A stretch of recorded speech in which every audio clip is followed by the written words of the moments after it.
m'appelle Julie André, futur ingénieur agronome. Nous sommes ici sur le domaine du chapitre, un domaine expérimental appartenant à Montpellier Supagro. Si vous avez regardé les précédentes vidéos, vous avez pu comprendre que repenser un système est un processus long et complexe. Cela nécessite des échanges, des compromis, de la recherche et des expérimentations, mais surtout de la pluridisciplinarité. Aujourd'hui, nous allons rencontrer deux professionnels du projet SALSA.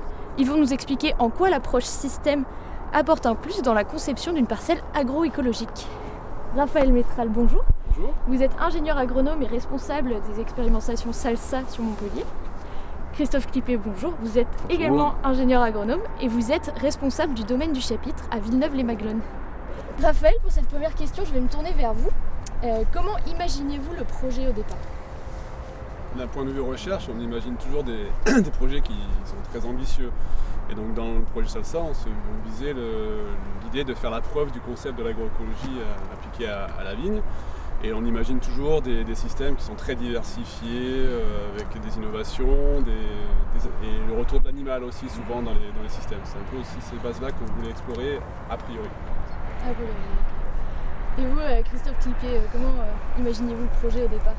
Le projet, en fait, c'est un peu la continuité d'un travail commun avec l'équipe de Raphaël. Donc on a travaillé quand même sur pas mal de choses depuis quelques années.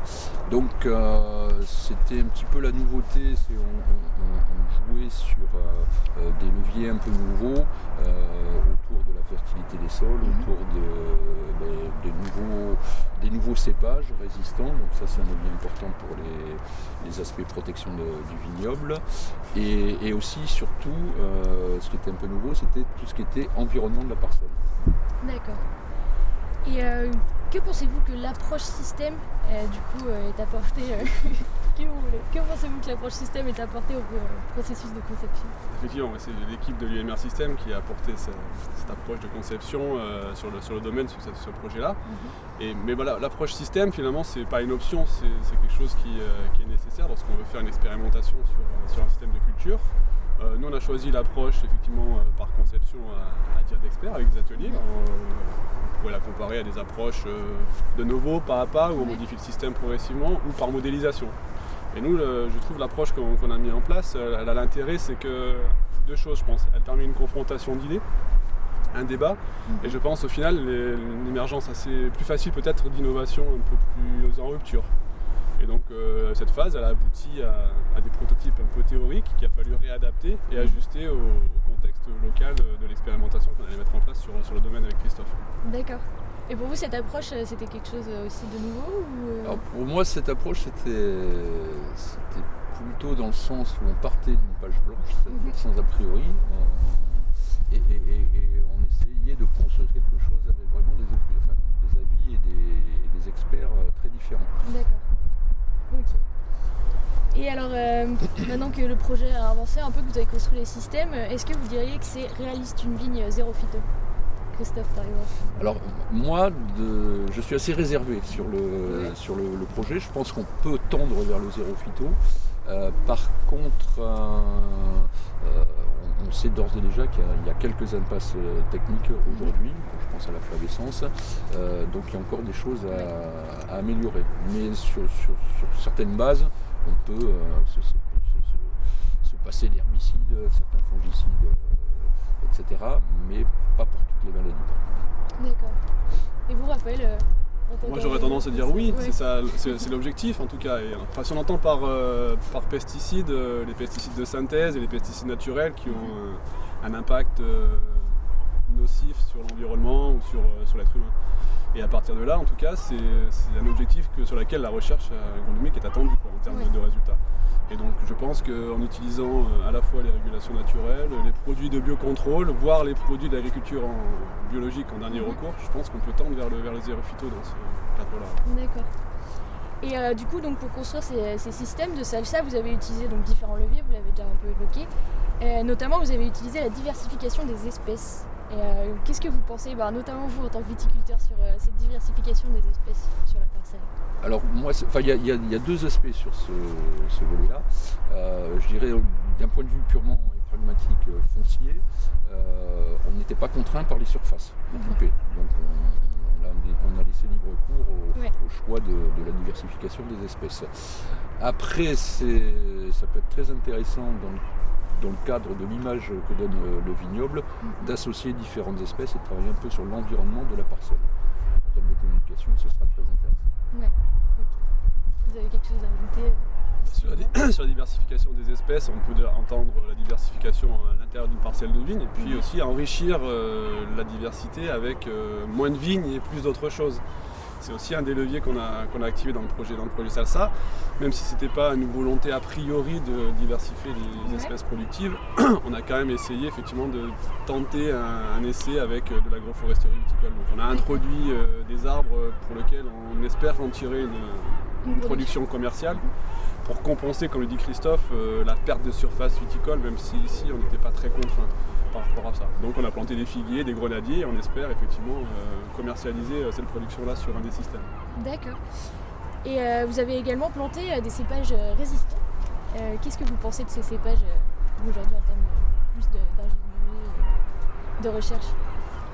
Aujourd'hui, moi je dirais qu'on pouvait difficilement concevoir un système agroécologique où on veut réduire les intrants phytosanitaires sans utiliser le levier de la génétique et de la résistance variétale, notamment pour réduire avec les variétés résistantes au mildiou à l'oïdium.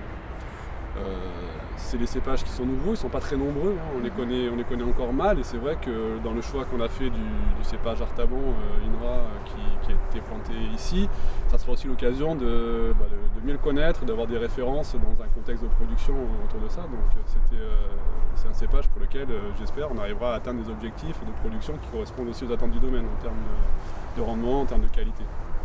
D'accord. C'est ce qu'on va essayer de montrer. Ouais.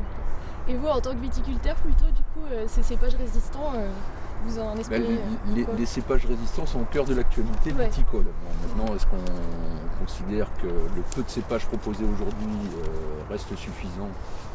Non, pas forcément. Donc on a choisi un petit peu par défaut sur une liste assez limitée. Mais enfin, ce sont des cépages qui ont démontré leur efficacité en termes de résistance. Donc là, on a une certitude au moins là-dessus. Au niveau qualité des produits, c'est toujours pareil, ça va dépendre du terroir, de la conduite, de la vinification.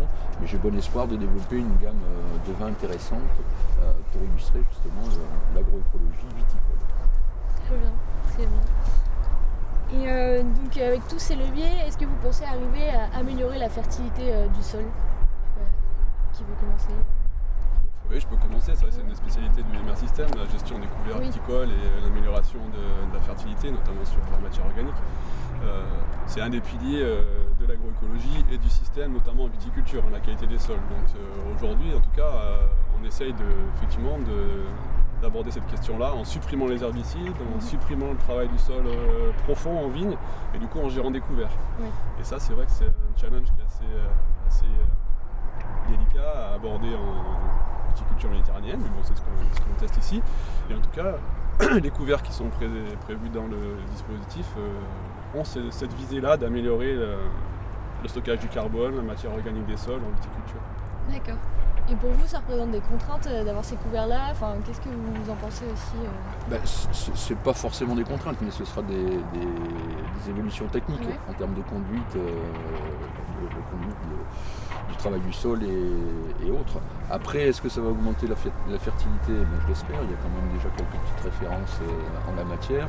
À voir maintenant comment l'introduction de couverts végétaux va concurrencer ou non la production. D'accord. Donc on a parlé de différents leviers là à travers toutes ces questions. On a aussi parlé de cet objectif zéro phyto. Et est-ce que vous estimez qu'on va réussir à l'atteindre avec les systèmes de Salsa? Je sais pas si on va l'atteindre, mais en tout cas on va le tester et on va y essayer de l'atteindre. Comme le dit Christophe, il y a des éléments réglementaires de protection du vignoble contre la cicadelle et la flavescence dorée, donc il y aura forcément un traitement obligatoire qui sera maintenu. Mais je pense effectivement qu'avec les régulations biologiques, avec les différents leviers, en tout cas on mettra tout en œuvre pour essayer d'atteindre ça et on va l'évaluer. Mais effectivement c'est pas une certitude. D'accord.